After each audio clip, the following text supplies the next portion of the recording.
له اسلامي امارت سره د پاکستان نوې سیاسي لوبه. د پاکستان د استخباراتو لوړپوړی پلاوی په استانبول کې د اسلامي امارت ضد جهادي مشرانو سره ګوري. دا چې تازه پاکستان بیا څه پلان لري او ولې د اسلامي امارت له مخالفینو سره ګوري، زیاتې په همدې ویډیو کې وګورئ او چینل سبسکرایب کړئ. د پاکستان د استخباراتي ادارې یو لوړپوړی پلاوی سبا په استانبول کې له پخوانیو افغان چارواکو او جهادي شخصیتونو سره ګوري.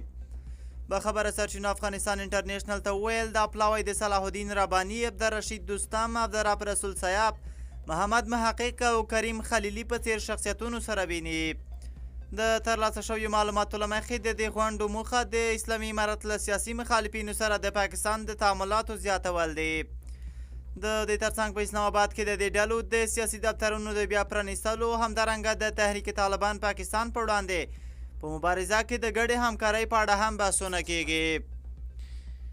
د سرچینو په وینا دا په تیرو 3 میاشتو کې ترکیې ته د لوړپوړو پاکستاني پلاو دوهم سفر دی.